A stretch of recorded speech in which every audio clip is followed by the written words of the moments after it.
யாழ் சமையல் அன்பு உள்ளங்களுக்கு இனிய இந்நேரம் வணக்கம். நாங்கள் இன்றைக்கு கோழி இறைச்சி வச்சு சூப் செய்ய போகிறோம். வாங்கோ பார்ப்போம். எலும்போடு சேர்ந்த இறைச்சி. இது உள்ளி, சீரகம், மல்லி, மிளகு இதுகளை இடித்து நாங்கள் ஒரு பொட்டலமாக கட்டி அவிய விடணும். உப்பு, பருப்பு, லீக்ஸ், தக்காளி பழம், வெங்காயம், உருளைக்கிழங்கு, பீட்ரூட், கோவா, பச்சை மிளகாய், போஞ்சி, மற்றது நீங்கள் நோக்கோல் அதுகளும் போடலாம். அதுகள் இல்லாதபடியாக நாங்கள் அதை விட்டுட்டோம். வாங்க அப்படி செய்யலான்னு பார்ப்போம். தண்ணியை கொதிக்க வச்சுட்டோம். இப்போ நாங்கள் மிரக்கறிகளை வெட்டுவோம். தண்ணி கொதிக்கிறதுக்கு மிரக்கறிகள் வெட்டுவோம். இந்த இதுகளையும் இடித்து பொட்டலமாக கட்ட போகிறோம். இவ்வளோ சாமான்களையும் இப்போ முதல்ல நாங்கள் இந்த உள்ளியை போட போகிறோம். உள்ளியை போட்டுட்டு இதை நாங்கள் மிரக்கறிகளோடு சேர்த்து தான் இந்த உள்ளியாக வைக்க போகிறோம்.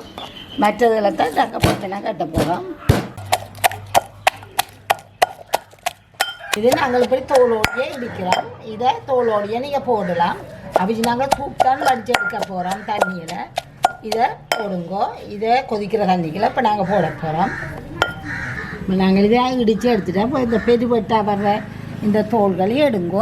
தேடி எடுக்க வேணாம். மேலால் பெருவெட்டா தெரிகிறதுகளை மட்டும் எடுங்கோ. இந்த இதுகளையும் எடுங்கோ. மற்றபடி நல்ல சின்னதாக தூடாக போனதுகளை எடுக்க வேண்டாம். இதுகள் தோள்களை மட்டும் எடுத்துக்கிடுங்கோ. மற்றதுகள் இருக்கட்டும். இது பெருசுகளை போடுவோம். அங்கால இதுகளை இடிக்க போகிறோம். இதுகள் அளவண்டு இல்லை. ஓரளவு மல்லியெல்லாம் எங்களுக்கு உடம்புக்கு நல்லமான சாப்பாடு. இது இவ்வளவு அளவண்டு தேவையில்லை. நீங்கள் கூட போடலாம். மிளகு உரைக்கும், அதை பார்த்து போடுங்கோ. அதில் தண்ணிக்கு ஏற்ற மிளகா போடுங்கோ. இது எங்களுக்கு வேறு உரைப்பல் இல்லாதபடியாக இந்த மிளகா நான் போடுறேன். மற்ற செத்தல் மிளகா வேணுமெண்டா போடுங்கோ. இல்லாட்டி இல்லாமல் உரைப்பு தேவையில்லைண்டா. இதுக்கும் சீரகமும் குளிர்ச்சியான சாமான். இதுதான் இப்போ நாங்கள் என்னையமாக சூப் வந்து வெத்தக்காரர் ரத்தம் வந்து மாறுறாக்கள் தான் செய்கிறது. அதுக்கு கொஞ்சம் இதுகள் எல்லா உடம்புக்கும் நல்ல சாமான்கள் தான். அந்த நேரம் இந்த மிளகாயை மட்டும் தவிருங்கோ, உரைப்பை தவிருங்கோ. இதை நீ நல்லா குத்தணும். இதை நாங்களே நல்லா குத்தி இடித்து எடுக்கணும். நல்லா மாவை ஒரு 25-30 நேரம் நல்லா இடிக்க குத்தினோம்னா மாவாக பொரியிடும். இப்படியே எல்லாத்தையும் நல்லா இடிங்கோ. இடித்து போட்டு அன்றைக்கி கொண்டு போய் கட்டுவோம். இதுதான் எங்களோட பாரம்பரிய சூப். அம்மா செய்து இதுதான். இப்போ சோள மாவை கரைச்சி ஊற்றி சூப்பை சுகமாக முடிச்சிடணும். அதையும் எங்களை பிள்ளைகள் விரும்பி வாங்கி சாப்பிடணும். இதில் இருக்க முழுக்க மருத்துவ உணவுல மல்லி, மிளகு, சீரகம் எல்லாமே உடம்புக்கு தேவையானது. இதை நல்லா இறுக்கி கட்டி போட்டு இதே இப்படி நாங்கள் கட்டுறேன்டா அந்த மிரக்கறிகளுக்குள்ள கலக்காமல். இப்போ இந்த மிரக்கறிகள் இப்போ குழந்தைகள் இருந்தால் இந்த நாங்கள் அவிச்சு போட்டு பெத்தக்காரருக்கு அந்த தண்ணியை கொடுக்கல குழந்தைகள் அந்த மிரக்கறிகளை சாப்பிடுவோம். நம்ம எடுத்து இதை இப்படியே கட்டி வையுங்கோ. இது இப்போ நாங்கள் இதில் தேவையில்லாத இந்த துண்டுகளையும் வெட்டி விடலாம். தண்ணி கொதிச்சிட்டுது. நாங்கள் எல்லா இதுகளையும் ஒன்றுக்கு பிரத்தால உண்டா போட போகிறோம். இப்போ இந்த எலும்பு இறைச்சியரை இது கோழி எலும்பு உள்ளியையும் போட போகிறோம்.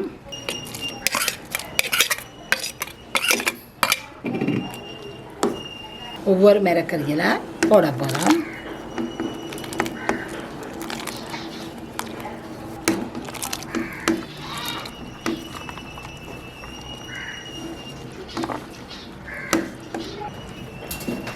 இப்படியே இந்த மிரக்கறியை நல்லா அவிய மட்டும் நாங்கள் தான் மூடி விட போகிறோம்.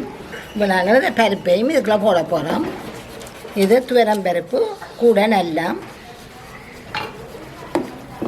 இதை நல்லா அவிய விடணும். இப்படியே மூடி 2 கொதி வந்தோடனே நல்லா குறைய மெல்லிய நெருப்பில் ஒரு 15-20 நிமிஷம் விடுங்க. முதல் நல்லா ஒரு கொதி வந்தோடனே அதுக்கு பிறகு 15-20 நிமிஷம் மெல்லிய நெருப்பில் அப்படியே அந்த சாரெல்லாம் இறங்க மட்டும் மூடி விடுவோம்.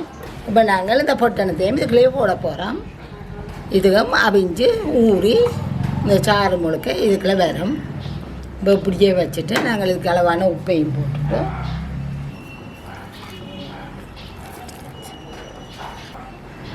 போட்டுட்டு இதை மூடி நல்லா அவிய விட்டு இந்த சாரைத்தான் நாங்கள் இப்போ எடுத்து விரத்தக்காரருக்கும் குழந்தைகளுக்கு சூப் விருப்பமானவர்களுக்கு தேவையானவர்களுக்கு கொடுக்குறது. இதை அவிச்சு நாங்கள் சாரை எடுத்து கொடுத்தா பிறகு குழந்தைகள் இந்த மிளகறிகளை பொறுக்கி சாப்பிடுவோம்.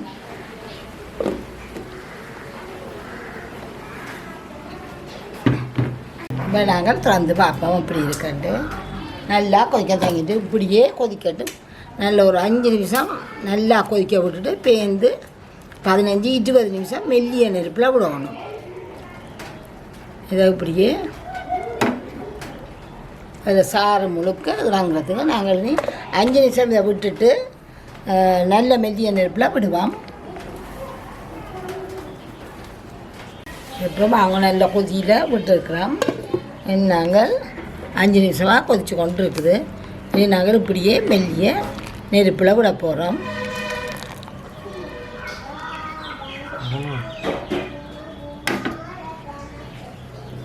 இப்படியே விட்டுட்டு மூடிட்டு நெருப்பை நல்லா குறைச்சி விட்டுருவோம். இந்த நேரில் விட்டிங்கன்னா காணும். இதில் ஒரு 15-20 நிமிஷம் இந்த நெருப்புலேயே இது போட்டோம்னா இருக்கும். இப்போ ஒரு கத்தில் வந்து பார்த்துட்டு அப்படியே நாங்கள் அடுப்பை நிப்பாட்ட போகிறோம். நல்லா கொதித்து எல்லா சாரும் அதுக்குள்ளே இறங்கிட்டுது. மிளகறியில் எடுத்து பார்த்தீங்கன்னா எல்லாம் நல்லா விஞ்சு போய் இருக்கும். மிளகறியெல்லாம் நல்லா விஞ்சு போச்சு. கொஞ்சம் ஏறக்கூடியதை மசிச்சு விடுங்கோ. மற்றதுகளை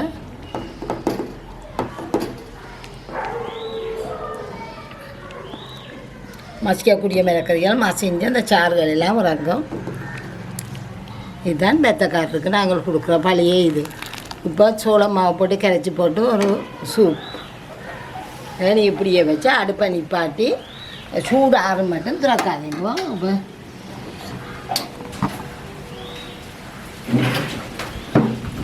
அப்போ நாங்கள் நல்லா ஆறிட்டுது. இனி நாங்கள் இதை திறக்கலாம்.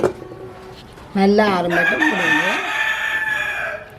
இதுதான் பெருத்தக்காரருக்கும் குழந்தைகளா மிளகாதுகளை கொஞ்சம் குறைச்சிட்டு கொடுங்க.